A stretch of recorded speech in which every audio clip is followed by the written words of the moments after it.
हगवणे हुंडाबळी प्रकरणामुळे संपूर्ण महाराष्ट्र हादरलेला आहे आणि या प्रकरणामध्ये रोज नवीन खुलासे होत आहेत। मृत्यूपूर्वी वैष्णवीला अमानुष मारहाण झाल्याचा धडधडीत पुरावा समोर आलेला आहे। वैष्णवीचा पोस्टमॉर्टम रिपोर्ट कोर्टामध्ये सादर झालाय आणि हगवणेंचा पाशवीपणा अगदी जगासमोर आलेला आहे। पोस्टमॉर्टम रिपोर्टमध्ये धक्कादायक माहिती समोर आलेली आहे। वैष्णवीच्या शरीरावरती काही जखमांचे व्रण आढळलेले आहेत आणि यातील 15 व्रण हे मृत्यूच्या 24 तासातले असल्याचं समोर आलेलं आहे। म्हणजे मृत्यूच्या आधी सुद्धा तिला मारहाण झाल्याचं बोललं जात आहे। तिच्या शरीरावरती रक्त साकळल्याच्या सुद्धा खुणा असल्यामुळे तिला लोखंडी रॉडने मारहाण झालेली असू शकते असं तज्ज्ञांचं मत आहे। हात, पाय, मांडी आणि हनुवटीवरती शरीराच्या बऱ्याच भागांवर मारहाणीच्या खुणा होत्या। इतकंच नाही तर वैष्णवीच्या डेथ सर्टिफिकेटमध्ये सुद्धा या मारहाणीच्या खुणांचा उल्लेख आहे आणि याच मारहाणीच्या खुणांमुळे वैष्णवीची हत्या झाल्याचा आरोप वारंवार केला जातोय।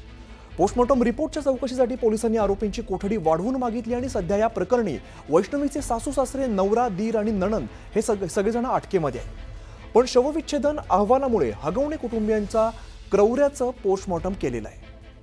माणसाच्या शरीरामध्ये लपलेला हैवान कसे नेमके असतात हे हगवणेंकडे पाहिल्यानंतर कळतंय। त्यामुळे हगवणेंना कठोरात कठोर शिक्षेची मागणी केली जाते। दरम्यान वैष्णवीच्या पोस्टमॉर्टम रिपोर्टमध्ये नेमकं काय काय लिहिलेलं आहे आपण बघूया। तर शरीरावरती मारहाणीचे 30 व्रण असल्याचा उल्लेख या रिपोर्टमध्ये करण्यात आलेला आहे। यानंतर 15 जखमा मृत्यूच्या 24 तासातील आहेत। म्हणजे ज्या वेळेला मृत्यू झाला त्या 24 तासात 15 जखमा असल्याचं या रिपोर्टमध्ये म्हटलंय। याचबरोबर शरीरावरील मोठी जखम मृत्यूच्या 4 ते 6 दिवसाच्या आधीची आहे। 11 जखमा मृत्यूच्या 5 ते 6 दिवस आधीच्या आणि त्यानंतर मानेचं हाड जे आहे ते सुद्धा मोडल्याचं रिपोर्टमध्ये म्हटलेलं आहे। शरीरावरती अनेक ठिकाणी जखमा असल्याचा सुद्धा उल्लेख या पोस्टमॉर्टम रिपोर्टमध्ये आहे। तर शरीरावरती अनेक ठिकाणी रक्त साकळलेलं आहे।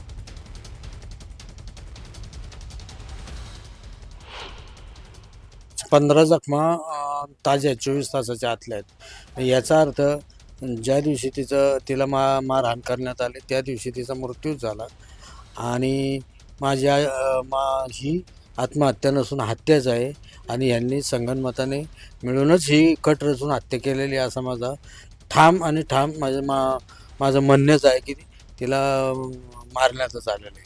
आणि दुसरी गोष्ट अशी की हे जर ते 15 वळ 24 तासाच्या आतले आहेत आणि बाकीचे जे काही वळ जुने आहेत म्हणतात, तर याचा अर्थ असा होतो की यापूर्वीही तिला सतत मारहाण, तिचा छळ होतच होता। 3 आरोपी आपण गुन्हा दाखल होत असताना 17 तारखेला अटक केलेले होते। त्यांना पहिल्यांदा न्यायालयात हजर केल्यानंतर 21 पर्यंत पोलीस कस्टडी मिळाली होती। 21 आपण ती 26 पर्यंत वाढवून घेतली होती। काल पुन्हा एकदा आपण पोलीस कस्टडी वाढवून मिळण्यासाठी न्यायालयात अहवाल सादर केला होता। त्याच्यात मयत ही शरीरावर असणाऱ्या ज्या जखमा आहेत त्यातील काही जखमा ह्या जुन्या स्वरूपाच्या जखमा आहेत। त्याच्या अनुषंगानं तपास करण्यासाठी आपल्याला यांचा रिमांड मिळावा असा आपण काल युक्तिवाद केला होता।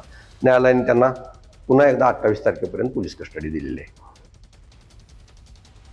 तर वैष्णवी हगवणे प्रकरणामध्ये आरोपी करण्यात आलेला करिश्मा हगवणेचा मित्र निलेश चव्हाण पिंपरी चिंचवड पोलिसांच्या हातावरती तुरी देऊन फरार झालेला आहे। पुणे पोलीस सुद्धा निलेश चव्हाणच्या मागावरती आहेत, मात्र अजून निलेश चव्हाणच्या मुसक्या आवळण्यात पोलिसांना यश आलेलं नाहीये। त्यामुळे या प्रकरणामध्ये पिंपरी चिंचवड पोलिसांची सुरुवातीपासूनच बेजबाबदार भूमिका राहिली असल्याचं दिसतंय आणि मयुरी हगवणेच्या तक्रारीनंतर दाखल गुन्ह्यांमध्ये तब्बल 239 दिवसानंतर सुद्धा आरोपपत्र न पाठवणं किंवा वैष्णवीच्या कुटुंबाच्या तक्रारी दाखल करून आरोपी अटक करण्यात केलेली दिरंगाई असो, पिंपरी चिंचवड पोलिसांच्या नाकर्तेपणा या प्रकरणामध्ये दिसून येतोय।